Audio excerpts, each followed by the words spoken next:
शुक्लांबरधरं विष्णुं शशिवर्णं चतुर्भुजं प्रसन्नवदनं ध्यायेत् सर्वविघ्नोपशान्तये। व्यासं वसिष्ठनप्तारं शक्तै पौत्रमकल्मषं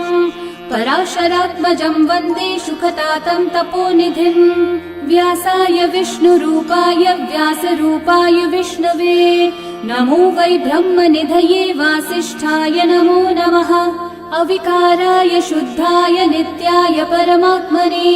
सदैकरूपरूपाय विष्णवे सर्वजिष्णवे। यस्य स्मरणमात्रेण जन्म संसारबन्धनात् विमुच्यते नमस्तस्मै विष्णवे प्रभविष्णवे। ॐ नमो विष्णवे प्रभविष्णवे। श्रीवैशम्पायन उवाच श्रुत्वा धर्मानशेषेण पावनानि च सर्वशः युधिष्ठिरः शान्तनवं पुनरेवाभ्यभाषत। युधिष्ठिर उवाच किमेकं दैवतं लोके किं वाप्येकं परायणं स्तुवन्तः कं कमर्चन्तः प्राप्नुयुर्मानवा शुभम्। को धर्मः सर्वधर्माणां भवतः परमो मतः किं जपन्मुच्यते जन्तुर्जन्म संसारबन्धनात्। श्रीभीष्म उवाच जगत्प्रभुं देवदेवम् अनन्तं पुरुषोत्तमं स्तुवन्नामः सहस्रेण पुरुषस्तततोत्थितः तमेव चार्चयन् नित्यं भक्त्या पुरुषम् अव्ययम् ध्यायन् स्तुवन्नमस्यं च यजमानस्तमेव च। अनादिनिधनं विष्णुं सर्वलोकमहेश्वरं लोकाध्यक्षं स्तुवन्नित्यं सर्वदुःखातिगो भवेत्। ब्रह्मण्यं सर्वधर्मज्ञं लोकानां कीर्तिवर्धनं लोकनाथं महद्भूतं सर्वभूतभवोद्भवम्। एष मे सर्वधर्माणां धर्मोऽधिकतमो मतः यद्भक्त्या पुण्डरीकाक्षं स्तवैरर्चैर्नरः सदा। परमं यो महत्तेजः परमं यो महत्तपः परमं यो महद्ब्रह्म परमं यः परायणम्। पवित्राणां पवित्रं यो मङ्गलानां च मङ्गलम् देवतं देवतानां च भूतानां यो व्ययः पिता यतः सर्वाणि भूतानि भवन्त्यादियुगागमे यस्मिंश्च प्रलयं यान्ति पुनरेव युगक्षये तस्य लोकप्रधानस्य जगन्नाथस्य भूपते विष्णोर्नाम सहस्रं मे शृणु पापभयापहम्। यानि नामानि गौणानि विख्यातानि महात्मनः ऋषिभिः परिगीतानि तानि वक्ष्यामि भूतये। ऋषिर्नाम्नां सहस्रस्य वेदव्यासो महामुनिः छन्दोऽनुष्ठुप् तथा देवो भगवान् देवकीसुतः अमृतांशोद्भवो बीजं शक्तिर्देवकी नन्दनः त्रिसामा हृदयं तस्य शान्त्यर्थे विनियुज्यते। विष्णुं जिष्णुं महाविष्णुं प्रभविष्णुं महेश्वरम् अनेकरूपदैत्यान्तं नमामि पुरुषोत्तमम्। अस्य श्रीविष्णोर्दिव्यसहस्रनामस्तोत्रमहामन्त्रस्य श्रीवेदव्यासो भगवान् ऋषिः अनुष्ठुप्छन्दः श्रीमहाविष्णुः परमात्मा श्रीमन्नारायणो देवता अमृतांशोद्भवो भानुरिति बीजम् देवकी नन्दनः सृष्टेति शक्तिः उद्भवक्षोभणो देव इति परमो मन्त्रः शङ्खबृन्नन्दकी चक्रीति कीलकम् शार्ङ्गधन्वा गदाधर इति अस्त्रम् रथाङ्गपाणिरक्षोभ्य इति नेत्रम् त्रिसामा सामगः सामेति कवचम् आनन्दं परब्रह्मेति योनिः ऋतुः सुदर्शनः काल इति दिग्बन्धः श्रीविश्वरूप इति ध्यानम् श्रीमहाविष्णुः प्रीत्यर्थे सहस्रनाम जपे विनियोगः।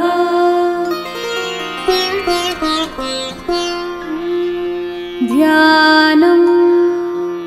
क्षीरोधन्वत्प्रदेशे शुचिमणिविलसत्सैकते मौक्तिकानाम् माला क्लृप्तासनस्थस्फटिकमणिनिभैर्मौक्तिकैर्मण्डिताङ्गः शुभ्रैरभ्रैरतभ्रैरुपरि विरचितैर्मुक्तपीयूषवर्षैः आनन्देन पुनीयादरिनलिनगदा शङ्खपाणिर्मुकुन्दः बुःपादौ यस्य नाभिर्वियदसुरनिलश्चन्द्रसूर्यौ च नेत्रे कर्णावाशाः शिरौ द्योर्मुखमपि दहनो यस्य वास्तेयमब्धिः अन्तस्थं यस्य विश्वं सुरनरखगो भोगि गन्धर्वदैत्यैः चित्रं रम्यते तं त्रिभुवन विपुषं विष्णुमीशं नमामि। ॐ नमो भगवते वासुदेवाय। शान्ताकारं भुजगशयनं पद्मनाभं सुरेशं विश्वाधारं गगनसदृशं मेघवर्णं शुभाङ्गम् लक्ष्मीकान्तं कमलनयनं योगिहृद्ध्यानगम्यं वन्दे विष्णुं भवभयहरं सर्वलोकैकनाथम् मेघश्यामं पीतकौशेयवासं श्रीवत्साङ्कं कौस्तुभोद्भासिताङ्गम् पुण्योपेतं पुण्डरीकायताक्षं विष्णुं वन्दे सर्वलोकैकनाथम् नमः समस्तभूतानामादिभूताय भूभृते अनेकरूपरूपाय विष्णवे प्रभविष्णवे सशङ्खचक्रं सकिरीटकुण्डलं सपीतवस्त्रं सरसीरुहेक्षणं सहारवक्षस्थलशोभिकौस्तुभं नमामि विष्णुं शिरसा चतुर्भुजम् छायायां पारिजातस्य हेमसिंहासनोपरि आसीनमम्बुदश्याममायताक्षम् अलङ्कृतम् चन्द्राननं चतुर्बाहुं श्रीवत्साङ्कितवक्षसं रुक्मिणी सत्यभामाभ्यां सहितं कृष्णमाश्रये। ॐ विश्वं विष्णुर्वषट्कारो भूतभव्यभवत्प्रभुः भूतकृद्भूतभृद्भावो भूतात्मा भूतभावनः भूतात्मा परमात्मा च मुक्तानां परमागतिः अव्ययः पुरुषः साक्षी क्षेत्रज्ञोऽक्षर एव च योगो योगविदां नेता प्रधानः पुरुषेश्वरः नारसिंहः वपुः श्रीमान् केशवः पुरुषोत्तमः सर्वः शर्वः शिवस्थाणोर्भूतादिर्निधिरव्ययः सम्भवो भावनो भर्ता प्रभवः प्रभुरीश्वरः स्वयंभू शम्भुरादित्यः पुष्कराक्षो महास्वनः अनादिनिधनो धाता विधाता धातुरुत्तमः अप्रमेयो ऋषिकेशः पद्मनाभोऽमरः प्रभुः विश्वकर्मा मनुस्त्वष्टा स्थविष्ठस्थविरो ध्रुवः अग्राह्यः शाश्वतः कृष्णो लोहिताक्षः प्रतर्दनः प्रभुतस्त्रिककुब्धामः पवित्रं मङ्गलं परम् ईशानः प्राणदः प्राणो ज्येष्ठः श्रेष्ठः प्रजापतिः हिरण्यगर्भो भूगर्भो माधवो मधुसूदनः ईश्वरो विक्रमी धन्वी मेधावी विक्रमक्रमः अनुत्तमो दुराधर्षः कृतज्ञः कृतिरात्मवान् सुरेशः शरणं शर्म विश्वरेतः प्रजाभवः अहः संवत्सरो व्याळः प्रत्ययः सर्वदर्शनः अजः सर्वेश्वरः सिद्धिः सिद्धि सर्वादिरच्युतः वृषा कपिरमेयात्मा सर्वयोगविनिःसृतः वसुर्वसुमना सत्यः समात्मा संमितः समः अमोघः पुण्डरीकाक्षो वृषकर्मा वृषाकृतिः रुद्रो बहुशिरा बभ्रुर्विश्वयोनिः शुचिश्रवाः अमृतः शाश्वतस्थाणोर्वरारोहो महातपाः सर्वगः सर्वविद्भानुः विश्वक्सेनो जनार्दनः वेदो वेदविदव्यङ्गो वेदाङ्गो वेदवित्कविः लोकाध्यक्षः सुराध्यक्षो धर्माध्यक्षः कृताकृतः चतुरात्मा चतुर्व्यूहश्चतुर्दंष्ट्रश्चतुर्भुजः भ्राजिष्णुर्भोजनं भोक्ता सहिष्णुर्जगदादिजः अनघो विजयो जेता विश्वयोनिः पुनर्वसुः उपेन्द्रो वामनः प्रांशुरमोघः शुचिरूर्चितः अतीन्द्रः सङ्ग्रहः सर्गो धृतात्मा नियमो यमः वेद्यो वैद्यः सदा योगी वीरः माधवो मधुः अतीन्द्रियो महामायो महोत्साहो महाबलः महाबुद्धिर्महावीर्यो महाशक्तिर्महाद्युतिः अनिर्देश्य वपुः श्रीमान् अमेयात्मा महाधृतक् महेश्वासो महीभर्ता श्रीनिवासः सतां गतिः अनिरुद्धः सुरानन्दो गोविन्दो गोविदाम्पतिः मरीचिर्दमनोहंसः सुपर्णो भुजगोत्तमः हिरण्यनाभः सुतपः पद्मनाभः प्रजापतिः अमृत्युः सर्वदृक्सिंहः सन्धाता सन्धिमान् स्थिरः अजो दुर्मशनः शास्ता विश्रुतात्मा सुरारिः गुरुर्गुरुतमो धामः सत्यः सत्यः पराक्रमः निमिषो निमिषस्रग्वी वाचस्पतिरुदारधीः अग्रणीर्ग्रामणी श्रीमान् न्यायो नेता समीरणः सहस्रमूर्धा विश्वात्मा सहस्राक्षः सहस्रपात् आवर्तनो निवृत्तात्मा संवृतः सम्प्रमर्दनः अहः संवर्तको वह्निरनिलो धरणीधरः सुप्रसादः प्रसन्नात्मा विश्वदृग्विश्वभुग्विभुः सत्कर्ता सत्कृतः साधुर्जन्मोर्नारायणो नरः असंख्येयो प्रमेयात्मा विशिष्टः शिष्टकृच्छुचिः सिद्धार्थः सिद्धसङ्कल्पः सिद्धिदः सिद्धिसाधनः वृषाही वृषभो विष्णुर्वृषपर्वा वृषोदरः वर्धनो वर्धमानश्च विविक्तः श्रुतिसागरः सुभुजो दुर्धरो वाग्मी महेन्द्रो वसुदो वसुः नैकरूपो बृहद्रूपः क्षिपिविष्टप्रकाशनः ओजस्तेजोद्युतिधरः प्रकाशात्मा प्रतापनः ऋद्धः स्पष्टाक्षरो मन्त्रश्चन्द्रांशूर्भास्करद्युतिः अमृतांशूद्भवो भानुः शशबिन्दुः सुरेश्वरः औषधं जगतः सेतुः सत्यधर्मः पराक्रमः भूतभव्यभवन्नाथः पवनः पावनो नलः कामः कामकृत्कान्तः कामः कामप्रदः प्रभुः युगादिकृद्युगावर्तो नैकमायो महाशनः अदृश्यो व्यक्तरूपश्च सहस्रजिदनन्तजित् इष्टो विशिष्टशिष्टेष्ठः शिखण्डी नहुषो वृषः क्रोधः क्रोधकृत्कर्ता विश्वबाहुर्महीधरः अच्युतः प्रथितः प्राणः प्राणदो वासवानुजः अपान्निधिरधिष्ठानम् अप्रमत्तः प्रतिष्ठितः स्कन्दः स्कन्दद्धरो धुर्यो वरदो वायुवाहनः वासुदेवो बृहद्भानुरादिदेवः पुरन्दरः अशोकस्थारणस्थारः शूरः शौरिर्जनेश्वरः अनुकूलः शतावर्तः पद्मी पद्मनिभीक्षणः पद्मनाभोरविन्दाक्षः पद्मगर्भः शरीरभृत् महर्धिरिग्धो वृद्धात्मा महाक्षो गरुडध्वजः अतुलः शरभो भीमः समयज्ञो हविर्हरिः सर्वलक्षणलक्षण्यो लक्ष्मीवान् समितिञ्जयः विक्षरो रोहितो मार्गो हेतुर्दामोदरः सहः महीधरो महाभागो वेगवानमिताशनः उद्भवक्षोभणो देवः श्रीगर्भः परमेश्वरः करणं कारणं कर्ता विकर्ता गहनो गुहः व्यवसायो व्यवस्थानः संस्थानस्थानदो ध्रुवः परर्धि परमस्पष्टः तुष्टः पुष्टः शुभेक्षणः रामो विरामो विरतो मार्गो नेयो नयो नयः वीरशक्तिमतां श्रेष्ठा धर्मो धर्मविदुत्तमः वैकुण्ठः पुरुषः प्राणः प्राणदः प्रणवपृथुः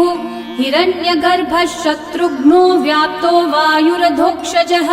ऋतुः सुदर्शनः कालः परमेष्ठी परिग्रहः उग्रः संवत्सरो दक्षो विश्रामो विश्वदक्षिणः विस्तारस्थावरस्थाणुः प्रमाणं बीजमव्ययम् अर्थोऽनर्थो महाकोशो महाभोगो महाधनः अनिर्विण्णस्थविष्ठो भूर्धर्मयूपो महामखः नक्षत्रनेमिर्नक्षत्री क्षामः क्षामः समीहनः यज्ञयुज्यो महेज्यश्च क्रतुः सत्रं सतां गतिः सर्वदर्शी विमुक्तात्मा सर्वज्ञो ज्ञानमुत्तमम् सुहृतः सुमुखः सूक्ष्मः सुघोषः सुखदः सुहृत् मनोहरो जितक्रोधो वीरबाहुर्विदारणः स्वापनस्ववशो व्यापी नैकात्मा नैककर्मकृत् वत्सरो वत्सलो वत्सी रत्नगर्भो धनीश्वरः धर्मकृद्धर्मी सदसक्षरमक्षरम् अविज्ञाता सहस्रांशूर्विधाता कृतलक्षणः गभस्तिनेमि सत्त्वस्थः सिंहो भूतमहेश्वरः आदिदेवो महादेवो देवेशो देवभृद्गुरुः उत्तरो गोपतिर्गोप्ता ज्ञानगम्यः पुरातनः शरीरभूतभृद्भोक्ता कपीन्द्रो भूरि दक्षिणः सोमपोमृतपः सोमः पुरुजित्पुरुसत्तमः विनयोजयः सत्यसन्धो दाशारः सात्वतां पतिः जीवो विनयिता साक्षी मुकुन्दोमितविक्रमः अम्भोनिधिरनन्तात्मा महोदधिशयोऽन्तकः अजो महार्हः स्वाभाव्यो जितामित्रप्रमोदनः आनन्दो नन्दनो नन्दः सत्यधर्मात्रिविक्रमः महर्षि कपिलाचार्य कृतज्ञो मेदिनीपतिः त्रिपदस्त्रिदशाध्यक्षो महाशृङ्गकृतान्तकृत् महावराहो गोविन्दः सुषेणः कनकाङ्गदी गुह्यो गभीरो गहनो गुप्तश्चक्रगदाधरः वेधास्वाङ्गोजितकृष्णो दृढसङ्कर्षणोच्युतः वरुणो वारुणो वृक्षः पुष्कराक्षो महामनाः भगवान् भगहानन्दी वनमाली हलायुधः आदित्यो ज्योतिरादित्यः सहिष्णुर्गतिसत्तमः सुधन्वाखण्ड परशुर्दारुणो द्रविणप्रदः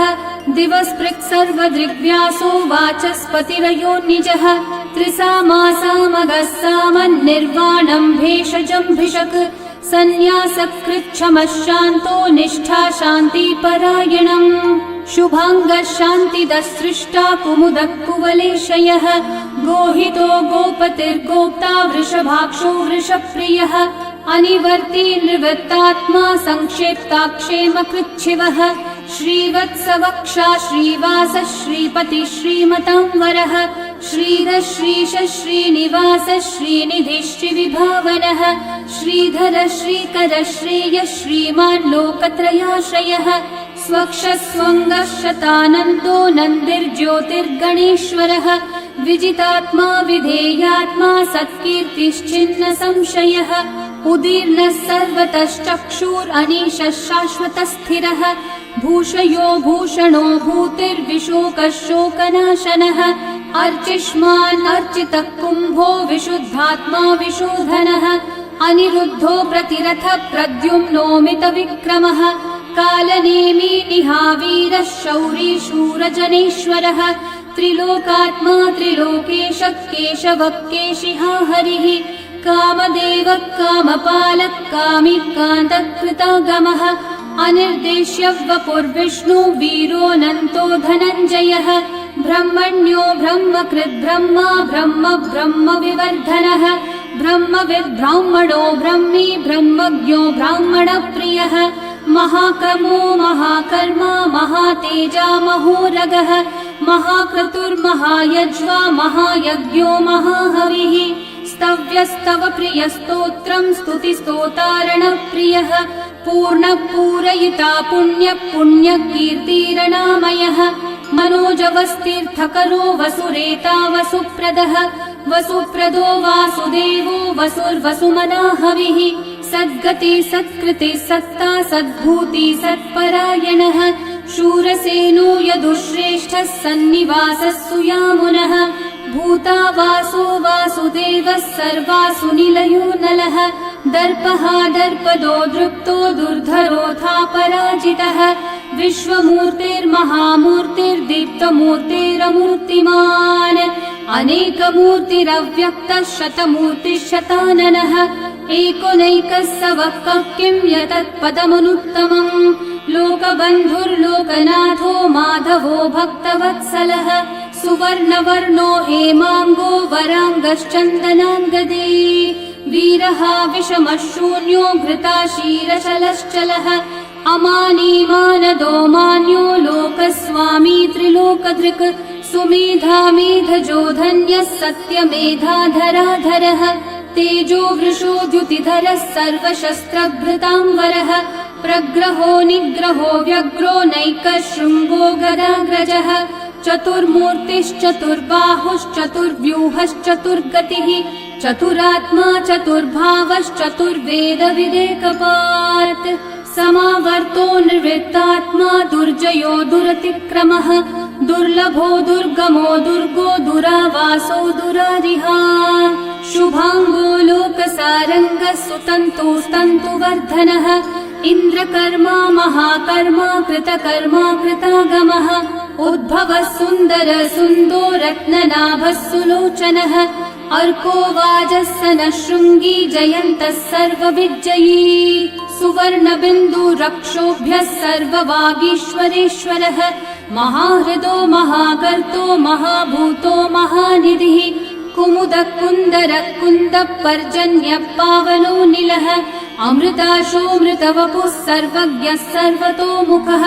सुलभः सुव्रतः सिद्धः शत्रुजिच्छत्रुतापनः न्यग्रोधोदम्बरोऽश्वत्थश्चाणूरान्ध्रनिषूदनः सहस्राची सप्तजिह्वा सप्तैधा सप्तवाहनः अमूर्तिरनघोचिन्त्यो भयकृद्भयनाशनः अनुर्बृहत्कृशस्थूलो गुणवृन्निर्गुणो महान् अधृतस्वधृतस्वास्य प्राग्वंशो वंशवर्धनः भारभृत्कथितो योगी योगीशः सर्वकामदः आश्रमश्रमणश्रामः सुपर्णो वायुवाहनः धनुर्धरो धनुर्वेदो दण्डो दमयिता दमः अपराजितः सर्वसहो नियन्ता नियमो यमः सत्त्ववान् सात्विकः सत्यः सत्यधर्मपरायणः अभिप्रायप्रियार्होर्हः प्रियकृत्प्रीतिवर्धनः विहाय स गतिर्ज्योतिः सुरचिर्हुतभुक् विभुः रविर्विरोचनः सूर्यः सविता रविलोचनः अनन्तो हुतभुग्भोक्ता सुखदो नैकजोऽग्रजः अनिर्विण्णः सदा मर्षि लोकाधिष्ठानमद्भुतः सनातनतमः कपिलः कपिरव्ययः स्वस्तिदः स्वस्तिकृत् स्वस्ति स्वस्ति भुक् स्वस्ति दक्षिणः अरौद्रः कुण्डली चक्री विक्रमयूर्जितशासनः शब्दातिगः शब्दसः शिशिरः शर्वरीकरः अक्रूरः पेशलो दक्षो दक्षिणः क्षमिनाम्बरः विद्वत्तमो वीतभयः पुण्यश्रवणकीर्तनः उत्तारणो दुष्कृतिः पुण्यो दुःस्वप्ननाशनः वीरः रक्षणः सन्तो जीवनः पर्यवस्थितः अनन्तरूपोऽनन्तः श्रीर्जितमन्युर्भयापहः चतुर्रश्रो गभीरात्मा विदिशो व्यादिशो दिशः अनादिर्भूर्भुवो लक्ष्मी सुवीरो रुचिराङ्गदः जननो जनजन्मादि भीमो भीमपराक्रमः आधारनिलयो धाता पुष्पहास प्रजागरः ऊर्ध्वगः सत्पथाचारः प्राणदः प्रणवपणः प्रमाणं प्राणनिलयं प्राणभृत् प्राणजीवनः तत्त्वं तत्त्वविदेकात्मा जन्म मृत्युजरातिगः भूर्भुवः स्वस्तरुस्तारः सविता प्रपितामहः यज्ञो यज्ञपतिर्यज्वा यज्ञाङ्गो यज्ञवाहनः यज्ञभृद्यज्ञकृद्यज्ञी यज्ञभुग्यज्ञसाधनः यज्ञातकृद्यज्ञगुह्यामन्नमन्नादयेव च आत्मयोनिः स्वयं जातो वैखानः सामगायनः देवकीनन्दनः सृष्टा शितीशः पापनाशनः शङ्खवृन्नन्दकी चक्री शार्ङ्गधन्वा गदाधरः रथाङ्गपाणिरक्षोभ्यः सर्वप्रहरणायुधः सर्वप्रहरणायुध ॐ नम इति वनमाली गदी शार्ङ्गी शङ्खी चक्री च नन्दकी श्रीमान्नारायणो विष्णुर्वासुदेवोऽभिरक्षतु वनमाली गदी शार्ङ्गी शङ्खी चक्री च नन्दकी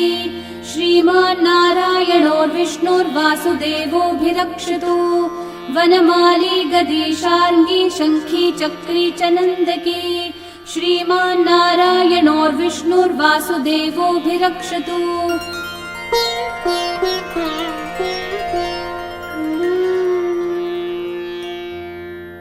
इतीदं कीर्तनीयस्य केशवस्य महात्मनः नाम्नां सहस्रं दिव्यानाम् अशेषेण प्रकीर्तितम् य इदं शृणुयान् नित्यं यश्चापि परिकीर्तयेत् नाशुभं प्राप्नुयात् किञ्चित् सोमुत्रेह च मानवः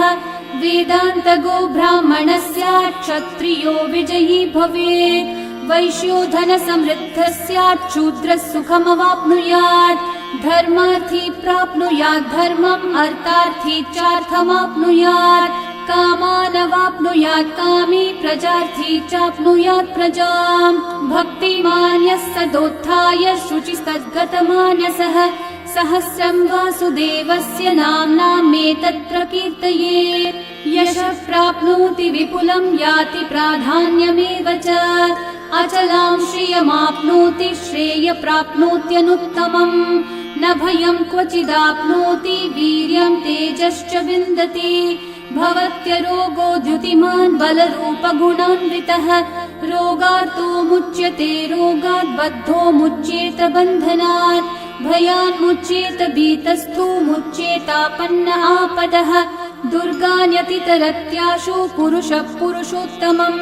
स्तुवन्नाम सहस्रेण नित्यं भक्ति समन्वितः वासुदेवाश्रयो मर्त्यो वासुदेवपरायणः सर्वपापविशुद्धात्मा याति ब्रह्म सनातनम् न वासुदेव भक्तानामशुभं विद्यते क्वचित् जन्म मृत्यु जरा व्याधि भयं नैवोपजायते इमं स्तवमधीयानः श्रद्धा भक्ति समन्वितः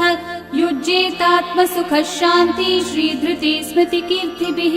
न क्रोधो न च मात्सर्यं न लोभो नाशुभा मतिः भवन्ति कृतपुण्यानां भक्तानां पुरुषोत्तमे द्यौस चन्द्रार्कनक्षत्राखं दिशो भूर्महो दधिः वासुदेवस्य वीर्येण विदतानि महात्मनः ससुरासुरगन्धर्वं स यक्षोरगराक्षसम् जगद्वशे वर्ततेदं कृष्णस्य सचराचरम् इन्द्रियाणि मनोबुद्धिः सत्त्वं तेजो बलं द्युतिः वासुदेवात्मकन्याहुः क्षेत्रं क्षेत्रज्ञ एव च सर्वागमानामाचार प्रथमं परिकल्पते आचार प्रभवो धर्मो धर्मस्य प्रभुरच्युतः ऋषयः पितरो देवा महाभूतानि धातवः जङ्गमा जङ्गमं चेदं जगन्नारायणोद्भवम् योगो ज्ञानं तथा साङ्ख्यं विद्या शिल्पादिकर्म च वेदाः शास्त्राणि विज्ञानम् एतत् सर्वं जनार्दनात् एको विष्णुर्महद्भूतं पृथक् भूतान्यनेकशः त्रीन् लोकान् व्याप्य भूतात्मा भुङ्क्ते विश्वभुगव्ययः इमं स्तवं भगवतो विष्णोर्व्यासेन कीर्तितम् पठ्येद्य इच्छेत् पुरुषः श्रेयः प्राप्तुं सुखानि च विश्वेश्वरमजं देवं जगतः प्रभुमव्ययम् भजन्ति ये पुष्कराक्षं न ते यान्ति पराभवम् न ते यान्ति पराभवम् ॐ नमः इति अर्जुनोवाच पद्मपत्र विशालाक्ष पद्मनाभः सुरोत्तम भक्तानामनुरक्तानां त्राता भव जनार्दन श्रीभगवानुवाच यो मां नाम सहस्रेण स्तोतुमिच्छति पाण्डव सोऽहमेकेन श्लोकेन स्तुत एव न संशयः स्तुत एव न संशय ॐ नमः इति व्यास उवाच वासनाद्वासुदेवस्य वासितं भुवनत्रयम् सर्वभूतनिवासोऽसि वासुदेव नमोऽस्तु ते श्रीवासुदेव नमोऽस्तु त ॐ नमः इति पार्वत्योवाच केनोपायेन लघुना विष्णोर्नाम सहस्रकम् पठ्यते पण्डितेर्नित्यं श्रोतुमिच्छाम्यहं प्रभो ईश्वरोवाच श्रीराम राम रामेति रमे रामे मनोरमे सहस्रनाम तत्तुल्यं राम नाम वरानने श्रीराम राम रामेति रमे रामे मनोरमे सहस्रनाम तत्तुल्यं राम नाम वरानने श्रीराम राम रामेति रमे रामे मनोरमे सहस्रनाम तत्तुल्यं राम नाम वरानने श्रीराम नाम वरानन ॐ नमः इति ब्रह्म उवाच नमोऽस्त्वनन्ताय सहस्रमूर्तये सहस्रपादाक्षि शिरोरुबाहवे सहस्रनाम्ने पुरुषाय शाश्वते सहस्रकोटियुगधारिणे नमः। सहस्रकोटियुगधारिण ॐ नम इति। सञ्जय उवाच यत्र योगेश्वर कृष्णो यत्र पार्थो धनुर्धरः तत्र श्रीर्विजयो भूतिर्ध्रुवा नीतिर्मतिर्मम। श्रीभगवानुवाच अनन्याश्चिन्तयन्तो मा ये जनाः पर्युपासते तेषां नित्याभियुक्तानां योगक्षेमं वहाम्यहम्। परित्राणाय साधूनां विनाशाय च दुष्कृतां धर्म संस्थापनार्थाय सम्भवामि युगे युगे। आर्ता विषण्णा शिथिलाश्च भीता घोरेषु च व्याधिषु वर्तमानाः संकीर्त्य नारायण शब्दमात्रं विमुक्तदुःखा सुखिनो भवन्तु। कायेन वाचा मनसैन्द्रियैर्वा बुद्ध्यात्मना वा प्रकृते स्वभावात् करोमि यद्यत् सकलं परस्मै नारायणायेति समर्पयामि। श्रीविष्णु सहस्रनाम स्तोत्रम् सम्पूर्णम्।